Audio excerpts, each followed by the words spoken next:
Have you ever noticed how your mind can pull you backward without warning? You could be having a normal day, and suddenly you're replaying something that already happened. A conversation, a mistake, a moment you wish you could redo or relive. You tell yourself it's over, that you should move on, but your thoughts don't seem to cooperate. There's a reason for that. It's called rumination. When your mind keeps replaying the same thoughts, problems, or past situations over and over, like a mental loop you can't turn off. It's basically overthinking on repeat, especially about things you regret, worry about, or wish had gone differently. Your brain treats the past like important information. Every experience, especially painful or emotional ones, gets stored as something to remember. Who hurt you? What caught you off guard? What you lost? What felt good? What felt unsafe? It's all cataloged in the background, ready to resurface when something reminds you of it. From a survival standpoint, remembering mattered. If something caused harm once, remembering it increased your chances of avoiding it again. The brain still operates that way, even when the threat is emotional rather than physical. So when your mind keeps revisiting something, it feels urgent, as if there's still something to figure out. And often there is, or at least it feels that way. We tend to replay the moments that never felt finished. The conversation that ended too soon. The apology that never came. The situation that made no sense. The loss that happened before you were ready. Your mind circles back like it's trying to complete a story that never got an ending. Familiarity plays a role too. Even painful memories can feel strangely comfortable simply because you already know them. You've lived through them before. The future, on the other hand, is wide open and unpredictable.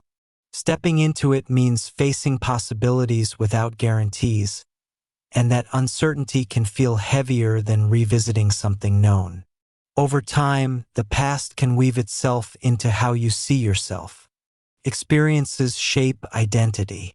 Maybe you became the strong one, the careful one, the independent one, the one who keeps their guard up, or the one who learned to expect disappointment. When those stories sit with you long enough, they start to feel permanent. Moving beyond them can feel disorienting, like stepping outside of a role you've played for years.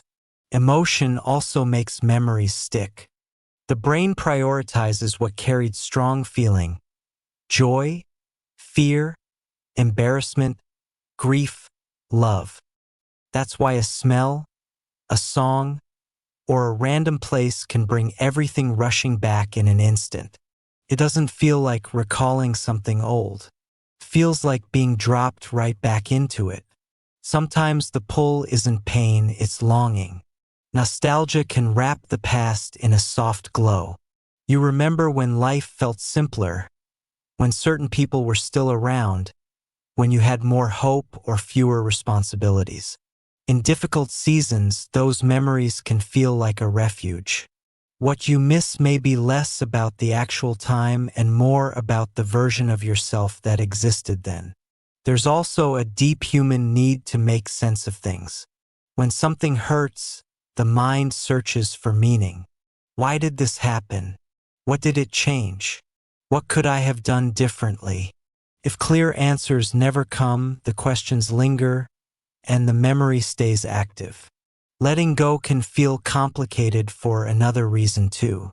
Moving forward sometimes feels like leaving something behind that mattered deeply.